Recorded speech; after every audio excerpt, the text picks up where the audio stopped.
हमें यह समझाया गया है कि कर्म करना बंधन है।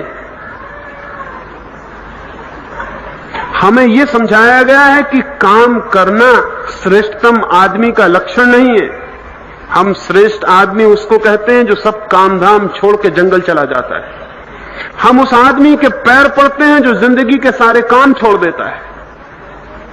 हम उस आदमी को कहते हैं कि यह परम अवस्था को उपलब्ध हुआ जो सब तरह के काम धाम बंद करके बैठा रह जाता है। यह हमारा सोचना बड़ा आत्मघाती मालूम पड़ता है। अगर इस भांति हम निष्क्रियता को सम्मान देंगे और निष्क्रियता को संन्यास समझेंगे और निष्क्रियता को साधुता का लक्षण मानेंगे तो फिर कौन आदमी साधु नहीं बनना चाहेगा। काम भी करो और असाधु भी हो जाओ।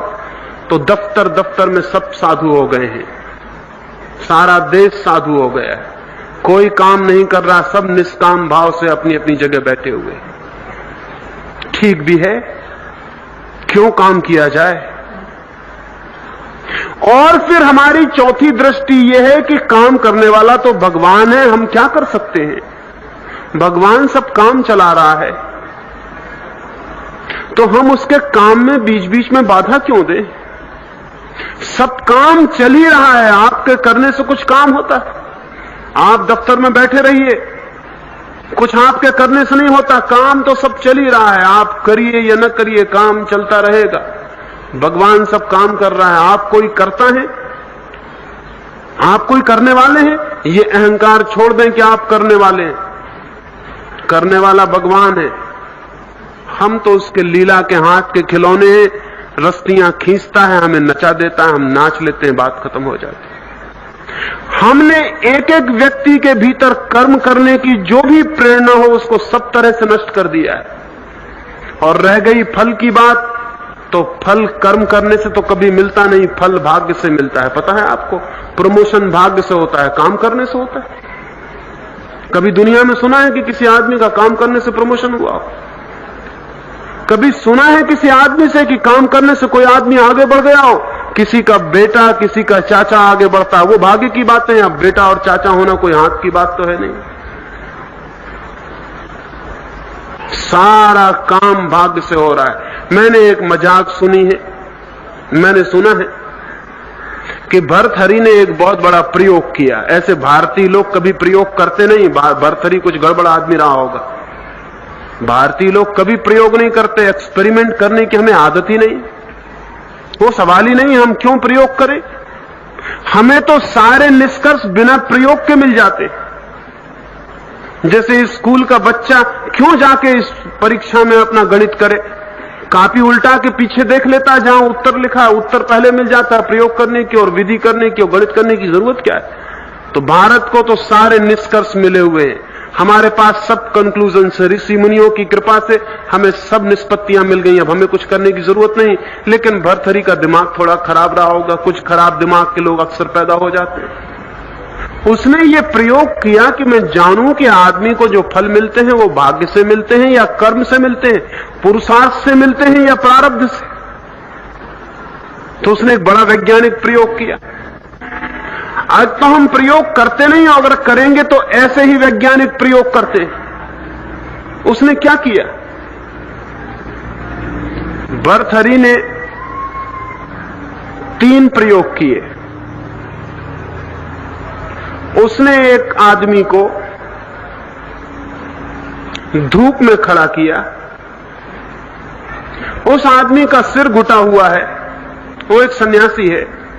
धूप में उसका सिर जलने लगा, तकलीफ होने लगी। उस आदमी ने कहा मेरी खोपड़ी में बहुत दर्द होता है, यहां अब मैं घबरा गया, यहां मैं खड़ा नहीं हो सकता हूं, मुझे तकलीफ होती है, मेरे सिर में दर्द होता है। भर्तहरि ने उसे ले जाके एक वृक्ष के नीचे खड़ा कर दिया। वो आदमी खड़ा ही नहीं हुआ था कि वृक्ष से एक फल गिरा और उसकी खोपड़ी पे चोट आ गई। भर्तहरि ने कहा सब भाग्य से होता है, अगर सिर में दर्द ही होना है तो धूप में खड़े रहो तो भी दर्द होगा, और वृक्ष की छाया में खड़े हो जाओ तो फल गिर पड़ेगा, भाग्य। भर्तहरि ने दूसरा प्रयोग किया,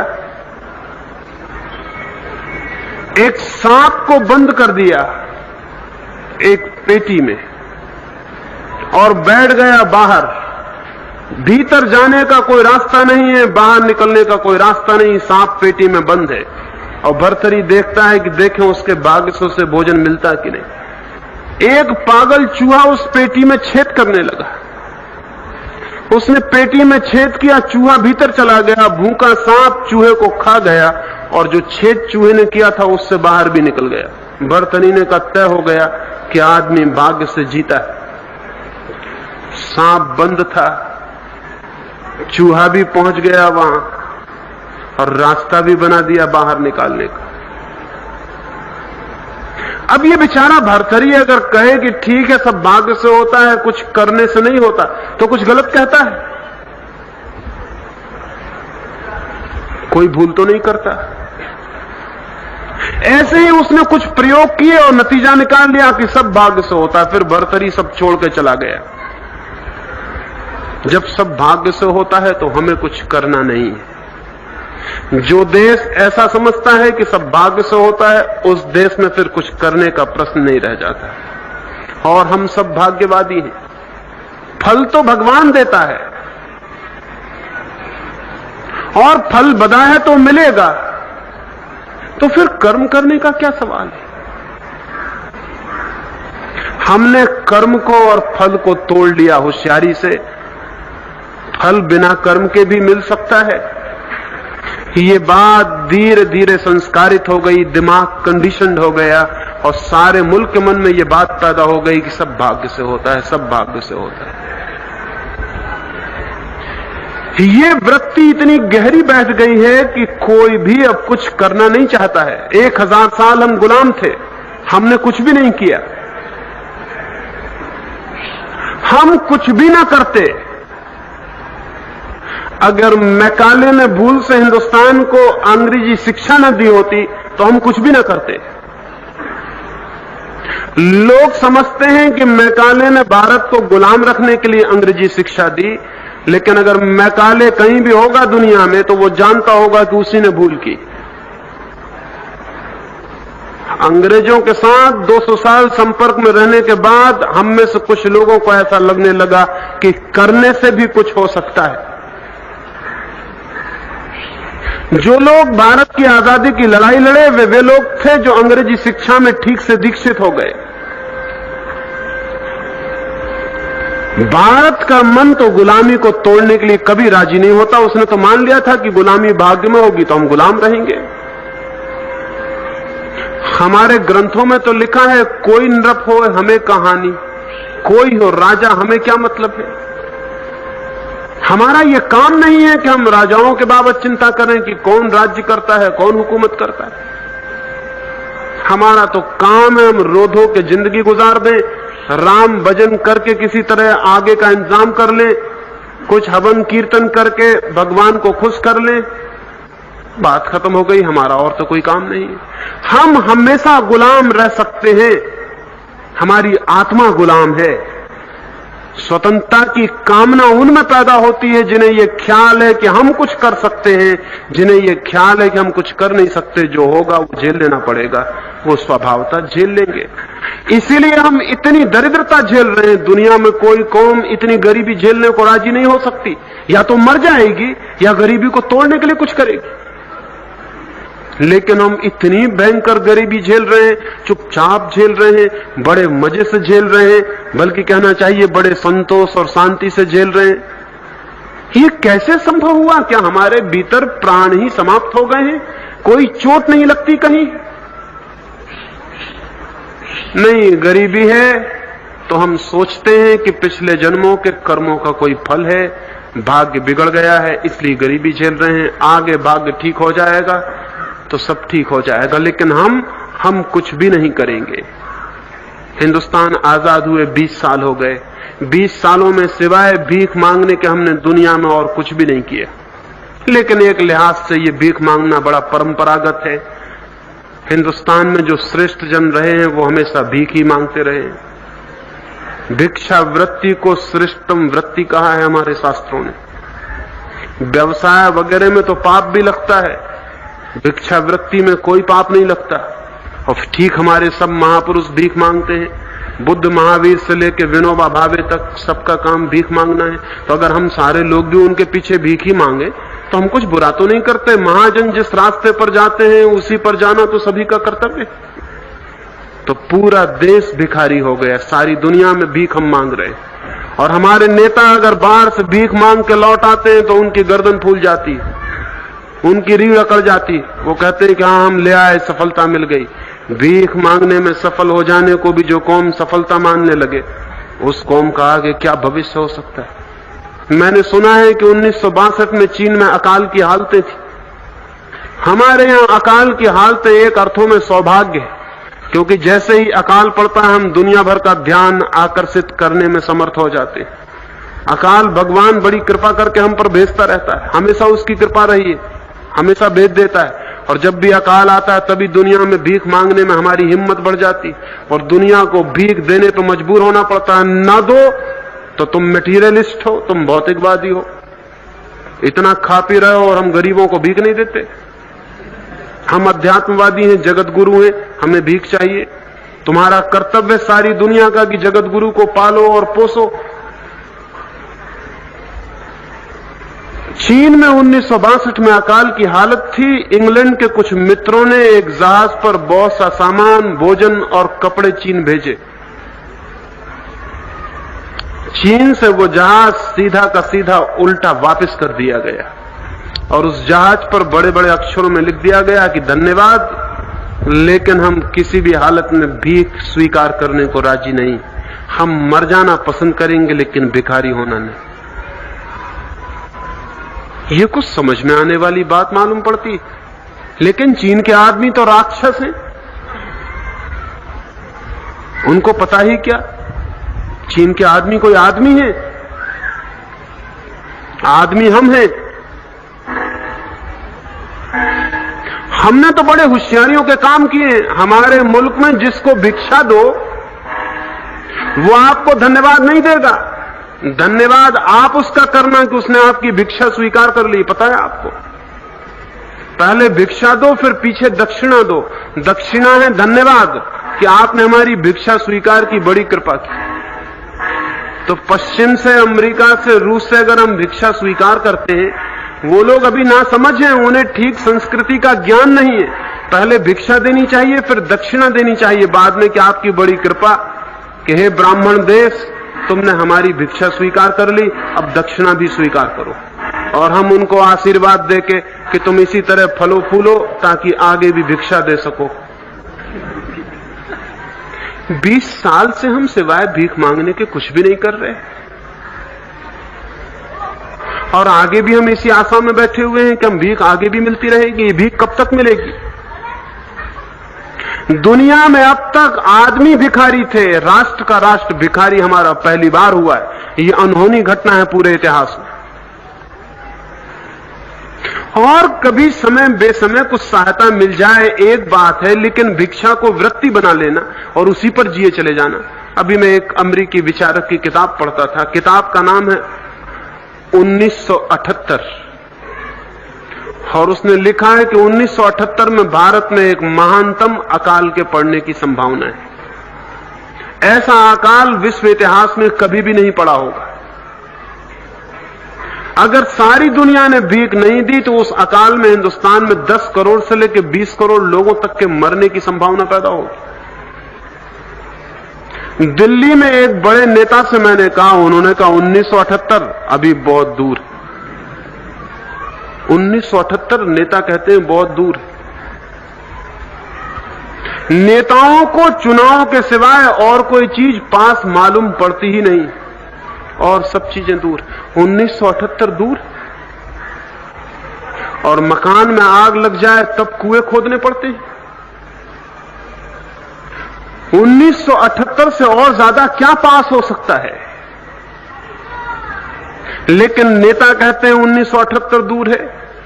साधु सन्यासी कहते हैं कि बच्चे पैदा करो क्योंकि बच्चे भगवान भेजता है। तुम बच्चे पैदा करो, साधु सन्यासी समझाते हैं, क्योंकि बच्चों पर रोक लगाना बड़ा पाप है। जो आत्माएं जन्म लेना चाह रही उन्हें तुम रोक सकते हो, भगवान जानता है। और साधु सन्यासी समझाते हैं कि जो चोंच देता है वो चून भी देता है, जो मुंह देगा वो रोटी भी देगा। नेता कहते हैं 1978 दूर है, सन्यासी कहते हैं बच्चे पैदा करते चलो। 1978 जोर से छाती पे आ जाएगा, आ ही रहा है। हिंदुस्तान पाकिस्तान का बंटवारा हुआ तो जितनी आबादी पाकिस्तान में गई थी उससे डेढ़ी आबादी हमने 20 साल में फिर पैदा कर ली। वो जिन्ना बड़ी गलती में थे। अब हजरत को पता चला होगा कि तुम भारत को कभी कम नहीं कर सकते। 40 करोड़ की आबादी थी, अब 52 करोड़ की आबादी भारत में। हिंदुस्तान पाकिस्तान की मिला के 40 करोड़ थी, अब अकेले हिंदुस्तान की 52 करोड़। अब मियां जिन्ना बहुत पछताते होंगे कि हमने बहुत गलती कर ली। भारत को तुम कभी कम नहीं कर सकते हो। ये कौम बड़ी अद्भुत है, ये और कुछ पैदा नहीं करती, सिर्फ बच्चे पैदा करती, और बच्चे इतनी तादाद में पैदा करती है कि और कुछ पैदा करने की जरूरत भी नहीं रह जाती। अरे जहां हम आदमी पैदा कर लेते हैं, क्या मशीनें बनाएंगे? हम अध्यात्मवादी लोग हैं, हम मशीनें नहीं बनाते। हम गेहूं पैदा नहीं करते, ये सब भौतिक चीजें हैं। हम तो आत्माएं पैदा करते हैं, हम तो आदमी पैदा करते हैं। अध्यात्मवादी लोग आत्मा ही पैदा करते हैं। मशीनें, गेहूं, ये सब मटीरियलिस्ट, ये सब भौतिकवादियों का काम है। ये पश्चिम के नासमझ इस तरह के काम करते हैं। हम बड़े समझदार हैं, हम असली चीज पैदा करते हैं। आदमी पैदा कर दिया और सब पैदा हो गया। आदमी ही तो मेजरमेंट है, वही तो सब चीज का मूल है, उसको ही हम पैदा कर देते हैं। आदमी सर्वश्रेष्ठ है, दुनिया में सबसे ऊंची चीज वही है। हम सबसे ऊंची चीज पैदा करते हैं, दूसरे लोग नीची चीजें पैदा करते हैं, इसलिए हम बड़े प्रसन्न भी हैं। लेकिन ये प्रसन्नता बहुत दिन नहीं चलेगी, और ये प्रसन्नता बहुत झूठी है और खतरनाक है और महंगी पड़ रही है। और आज नहीं कल देश बड़े संकटों में गुजरता जाएगा, रोज नए संकटों में पहुंचता चला जाएगा। लेकिन अगर कोई इन संकटों के प्रति आगाह करे तो वह आदमी बहुत बुरा मालूम पड़ता है, क्योंकि वह हमारी नींद तोड़ने की कोशिश करता है। और नींद हमारी लंबी है और पुरानी है, और नींद हमारी बड़ी प्राचीन और सनातन है। ये सनातन नींद को तोड़ना बड़ा कठिन मालूम पड़ता है। और जब तोड़ने की लोग कोशिश भी करते हैं तो बुनियादी चीजों को तोड़ने की कोशिश नहीं करते जिनके कारण नींद है। वो सिर्फ आदमी को समझाने की कोशिश करते हैं कि काम करो, उत्पादन करो, ये करो, वो करो, आराम हराम है, फला ढिक्का, ये सब वो कहते हैं। लेकिन बुनियादी सूत्र जिनकी वजह से आदमी हमारा आलस, काहिल और प्रमादी हो गया है, बुनियादी कारण जिनके कारण हमारा आदमी श्रम करने में असमर्थ हो गया है, बुनियादी सिद्धांत जिनके कारण हमने मनुष्य की आत्मा को जकड़ के गुलाम बना दिया है, बुनियादी कारण जिनकी वजह से मनुष्य की वो चेतना, चुनौती, जीवन को जीतने और बदलने की छूट गई है, टूट गई है, उनको बदलने की हम कोई बात ही नहीं करते। मैं ये 3 छोटे सूत्र आपसे कहना चाहता हूं। अगर हिंदुस्तान के भाग्य को जगना है तो हिंदुस्तान को स्वर्ग आकाश में है, ये भ्रांति जड़ मूल से उखाड़ के फेंक देनी चाहिए।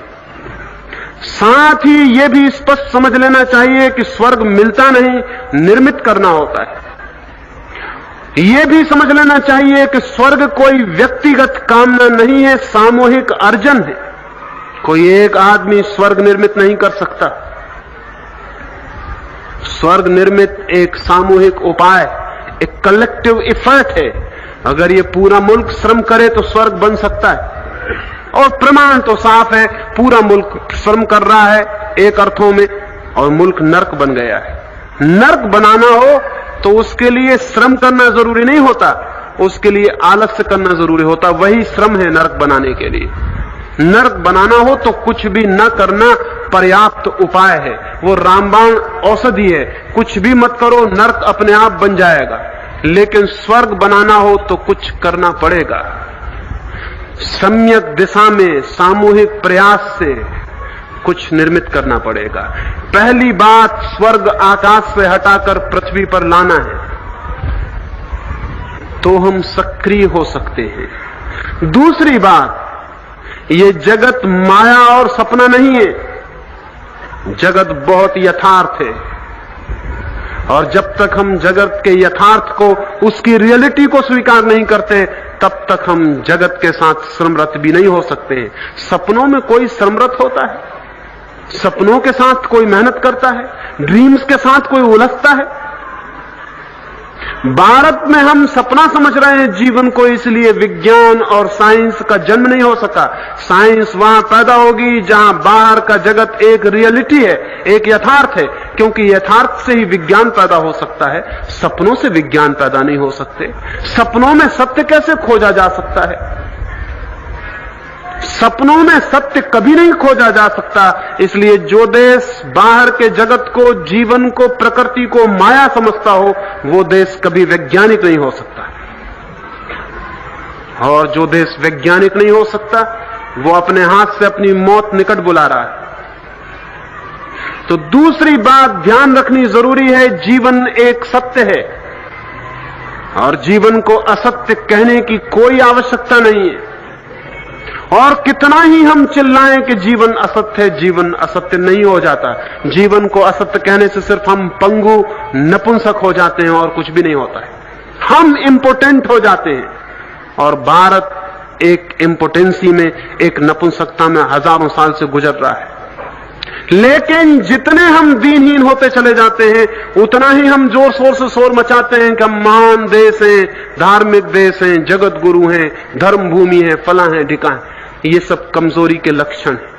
कमजोर आदमी अपनी कमजोरी छिपाने के लिए उल्टी बातें दोहराना शुरू कर देता है। भिखारी अक्सर सपना देखते मिलेंगे सम्राट होने का। भिखारी अक्सर कहते मिलेंगे कि मेरा बाप इंस्पेक्टर था।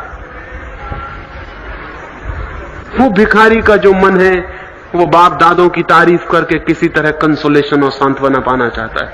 जो कौम अपने बाप दादों की बहुत बात करने लगे, समझ लेना कि उस कौम की जान निकल गई। जिस कौम में जान होती है, वो आने वाले बेटों की बात करती है, और जो कौम की जान निकल जाती है, वो मर गए बाप दादों की बात करती है। रूस के बच्चे आने वाले बेटों की बात कर रहे हैं। रूस की पीढ़ी आने वाले बच्चों पर आंख लगाए हुए, आशाएं उनकी बड़ी हैं, चांद तारों पर बस्तियां बसाने के इरादे हैं। और हम रामलीलाएं देखते हैं और याद करते हैं अपने बाप दादों की कि कभी कोई थे, बड़े प्यारे थे राम, लेकिन रामलीला ही देखते जाना बहुत खतरनाक सिद्ध हो सकता है। भविष्य आगे कुछ होने को है, वो हमारा ख्याल भूल गया, क्योंकि हम इतने कमजोर हैं कि हमें कोई आशा नहीं कि हम कुछ कर सकते हैं। अतीत हो चुका, भविष्य होना है। और जो कौम पीछे की तरफ ही देखती चली जाती और बाप दादों की याद किए चली जाती, वो कौम भविष्य को निर्माण करने का हक खो देती है, पात्रता खो देती। तो जरूरत है इस बात की कि हम ये भूल जाएं कि हम बहुत बड़ी कौम हैं, बहुत बड़े देश हैं। हम नहीं हैं। हम हो सकते हैं, लेकिन होने के लिए कुछ करना पड़ेगा। सिर्फ नेताओं के भाषण से ये नहीं होगा। जिस देश में बहुत भाषण होने लगे, समझना चाहिए उस देश ने करने की क्षमता खो दी। जो लोग कुछ नहीं कर पाते, फिर एक ही बात रह जाती है कि बातचीत करके मन को बहलाएं। फिर एक ही रास्ता रह जाता है, हम बातचीत कर लें और खुश हो लें। जब कोई प्रशंसा करता है कि महान देश है, तब हमारी छाती फूल जाती थोड़ी देर को, और हम बड़े खुश होकर घर लौट जाते हैं कि बड़े महान देश में हम पैदा हुए, तो हम भी बड़े महान हैं। लेकिन इस तरह की नासमझियों, इस तरह के झूठे सांत्वनाओं से देश आगे नहीं बढ़ सकता है। तो दूसरी बात ध्यान रखनी जरूरी है कि बाहर का जो जगत है वो उतना ही सत्य है जितना भीतर का जगत। अकेले भीतर के जगत के सत्य होने की जो बात करेंगे, वो समाज धर्म तो पैदा कर लेगा, लेकिन विज्ञान पैदा नहीं कर पाएगा। धर्म शांति दे सकता है, शक्ति नहीं। शक्ति विज्ञान देता है, विज्ञान शांति नहीं दे सकता। लेकिन निशक्त आदमी की शांति का भी कोई अर्थ नहीं होता। शांति के बाहर अगर शक्ति का साथ न हो, शांत आत्मा के पास अगर शक्तिशाली व्यक्तित्व न हो, तो ये शांत आत्मा भी बहुत जल्दी गुलाम बना ली जाएगी। इस शांत आत्मा को जीने का हक नहीं मिल सकता। जीवन एक विराट संघर्ष है। उसमें भीतर एक शांति चाहिए जो कभी कपती ना हो, और बाहर एक शक्ति चाहिए जो पराजित ना होती हो। बाहर कोई शक्ति नहीं, बाहर माया है, बाहर सपना है, बाहर एक झूठ है। उस झूठ में कैसे शक्ति पैदा की जा सकती है? दूसरा सूत्र है, बाहर के यथार्थ का अंगीकार चाहिए। बाहर को यथार्थ देने की क्षमता चाहिए, बाहर के यथार्थ की स्वीकृति चाहिए।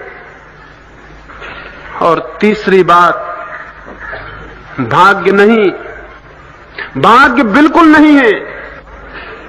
भाग्य जैसी कोई चीज नहीं है। वो जो हमें भाग्य जैसा मालूम पड़ता है वो हमारे सामूहिक पुरुषार्थ का फल है, लेकिन एक एक व्यक्ति को वो भाग्य जैसा मालूम पड़ता है। एक व्यक्ति बहुत छोटा है, समूह बहुत बड़ा है, जगत बहुत बड़ा है, उस जगत में एक एक व्यक्ति की शक्ति बहुत छोटी है। सारे जगत के उपक्रम के बीच वो अकेला आदमी कई बार हार जाता है, नहीं सफल हो पाता, सोचता है हार गया, भाग्य विरोध में आ रहा है। भाग्य विरोध में नहीं आ रहा, विराट उपक्रम है जगत का। उस विराट उपक्रम में आप अकेले नहीं हैं कि जो आप करना चाहें वही कर लें। बहुत बार आप नहीं भी कर पाएंगे, क्योंकि हजारों और क्रॉस करेंट्स हैं जो आपके मार्ग से गुजर रही हैं। उन सबको ध्यान में रख के कुछ करना पड़ेगा। लेकिन अगर समूह तय करे तो भाग्य को बदलना बहुत आसान है। समूह तय करे तब तो भाग्य को बदलना बहुत आसान है। लेकिन समूह कैसे तय करेगा जब एक एक व्यक्ति ये मानता है कि भाग्य निर्धारित है? तो फिर बहुत कठिन हो जाता है। भारत के मन से भाग्य को बिल्कुल हटा देना है, तब भारत का मन मुक्त होगा, सक्रिय होगा, कुछ काम करने में लगेगा। और हम कुछ काम करेंगे तो हमें विश्वास आएगा कि काम से कुछ होता है। जब हम काम नहीं करेंगे तो विश्वास आता ही चला जाएगा कि भाग्य से ही कुछ होता है। हजारों साल से काम नहीं कर रहे हैं तो भाग्य की धारणा गहरी से गहरी और मजबूत होती चली गई। एक विशियस सर्किल है, एक दुष्ट चक्र है। कुछ नहीं करते, फिर कुछ होता है तो भाग्य मालूम पड़ता है, फिर कुछ करते हैं छोटा बहुत, थोड़ा बहुत बेमन से, नहीं होता तो भाग्य मालूम होता है। नहीं, भाग्य इसलिए है कि हम पुरुषार्थी नहीं हैं। हम पुरुषार्थी होंगे कि हम भाग्य को जला डालेंगे, खत्म कर देंगे। देश के मन में पुरुषार्थ की एक तीव्र आकांक्षा पैदा करनी जरूरी है। और एक एक व्यक्ति जिम्मेवार नहीं है, हमारा पूरा समाज जिम्मेवार है। इसलिए एक एक व्यक्ति को दोष देने से नहीं चलेगा और एक एक व्यक्ति को सुधार करने की बात से भी नहीं चलेगा। समझना पड़ेगा हमारे सामाजिक चिंतन के मूल